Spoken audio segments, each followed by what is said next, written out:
जय जवान जय किसान। दोस्तों, आज की परिस्थितियों को देखते हुए और जो घटनाक्रम देश में चल रहा है उसके ऊपर बोलना बहुत ही जरूरी था। तो दोस्तों, आज बात करेंगे स्वर्गीय प्रधानमंत्री लाल बहादुर शास्त्री जी के बारे में। उन्होंने देश के लिए कितना क्या किया ये किसी से ढका छुपा नहीं है, लेकिन इसमें एक क्वेश्चन ये है, एक प्रश्न ये है कि 11 जनवरी 1966 की दरमियानी रात ताशकंद में शास्त्री जी के साथ किसने वो प्लान रची, कौन वो लोग थे जिसकी वजह से हमारे शास्त्री जी की जान चली गई। और दोस्तों, मैं ये भी पूछना चाहूंगा, चाहे वो कांग्रेस की सरकार रही हो, चाहे जनता दल की सरकार रही हो, चाहे बीजेपी की सरकार रही हो, चाहे किसी भी दल की सरकार सेंटर में रही हो, हमेशा से एक बात कही गई कि हम ये बहुत ही साफ बताएंगे कि शास्त्री जी की हत्या कैसे हुई। आज भी भारत के लोग इसको हत्या मानते हैं, क्योंकि शास्त्री जी की मौत के बाद न तो उनका पोस्टमार्टम करवाया गया, जबकि परिवार को लोगों ने कहा था कि उनके शरीर के ऊपर ब्लैक किस्म के काले धब्बे आ गए थे।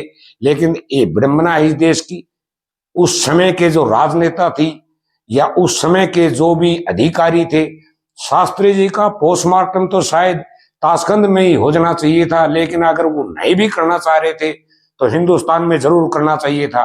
उसके बाद हजारों कमीशन बने कि शास्त्री जी की मौत का जो राज है वो सबके सामने बताया जाएगा। कई लोगों ने कहा कि किसी देश से हमारे संबंध खराब होंगे, तो उन देशों से हमारे अगर संबंध खराब होते तो हो जाएं।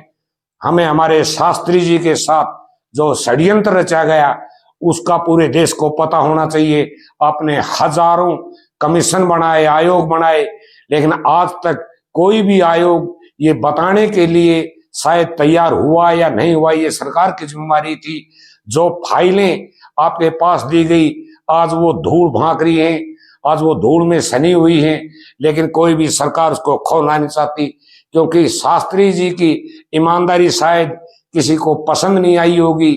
क्योंकि शास्त्री जी तो वो एक नेता थे जिनके लड़के ने, प्रधानमंत्री के लड़के ने, एक बार बताते हैं कि उनके एम्बेसडर कार को एक जगह से दूसरी जगह ले जाने पर जब ड्राइवर से पूछा कि गाड़ी कहाँ गई थी, तब उन्होंने कहा था कि जितने किलोमीटर गाड़ी में जो खर्चा हुआ है वो मेरे खुद के जो प्रधानमंत्री कोष में न डाल के मेरी जो तनख्वाह बनती है उसमें से काट लिया जाए। एक बार प्रधानमंत्री जी की मैडम ने कहा था कि देश के आप प्रधानमंत्री हो, अब फटी हुई धोती, कम से कम एक अच्छी धोती ले लो। तब उसने कहा था कि इस देश का किसान अगर जब तक फटी हुई धोती पहनेगा तब तक शास्त्री जी जो है ना नई धोती नहीं पहन सकता। दूसरा, शास्त्री जी ने एक रेलवे दुर्घटना में शास्त्री जी ने उस पद को ठोकर मार दी थी, जिसके लिए वो रेल मंत्री थे। उन्होंने कह दिया था कि जब तक इसके अंदर अगर कोई दोषी है तो सबसे पहले मैं हूं, क्योंकि मैं रेलवे मिनिस्टर हूं। लेकिन दुर्भाग्य देखो इस देश का कि शास्त्री जी के साथ इतना बड़ा षड्यंत्र हुआ। कहां 11 जनवरी 1966 और कहां 2024।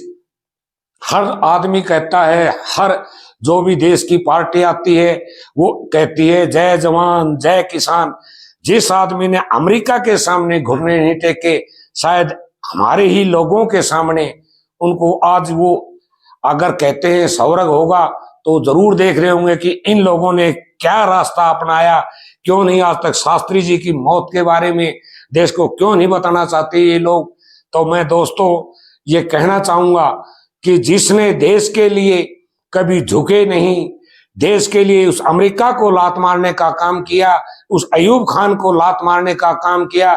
और साथ ही साथ दोस्तों ये बताऊंगा, जब ये हमारा कुछ हिस्सा दबा लिया था, जिसको जम्मू और कश्मीर है शायद हाथ से निकल जाता, लेकिन जब हमारे जनरलों ने पूछा कि हमें इंटरनेशनल बॉर्डर क्रॉस करना होगा, तब उन्होंने कहा कि चिंता की कोई बात नहीं, मैं 1 इंच जमीन दुश्मन के हाथों में नहीं छोड़ूंगा। तब उन्होंने अपने घर में लागू किया कि अगर देश के ऊपर विकट परिस्थिति भी आ जाए, अगर अमेरिका और विदेशी ताकतें अगर हमें अन्न देना बंद कर दे, तो उस हालात में हम कैसे रहेंगे। वो एक ऐसे प्रधानमंत्री थे जिन्होंने अपने बच्चों के लिए सबसे पहले ये प्रयोग करके देखा कि या ये भूखे रह सकते हैं या नहीं।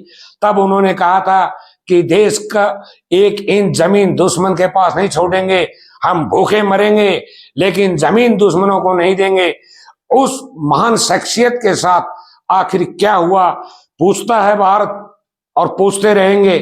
मेरी जो भी आज की प्रेजेंट सरकार है या जो भी आज के अधिकारी हैं, जो भी जनरल साहब हैं, जो भी भारत के रक्षा मंत्री हैं, जो भी पीएमओ के अधिकारी हैं, उनसे मेरा अनुरोध है कि वो इस जो षड्यंत्र है उसकी वो कच्चा चिट्ठा खोल के देश के नागरिकों को दिखाएं कि किस देश ने या हमारे देश के लोग शामिल थे या विदेशी ताकतें शामिल थी जिन्होंने शास्त्री जी की हत्या कर दी। क्योंकि जब तक आप क्लियर नहीं करोगे इसको, हम सामान्य मौत आम नागरिक भारत का मानने के लिए तैयार नहीं है। क्योंकि शास्त्री जी की अगर सामान्य मौत थी तो क्यों पोस्टमार्टम नहीं करवाया?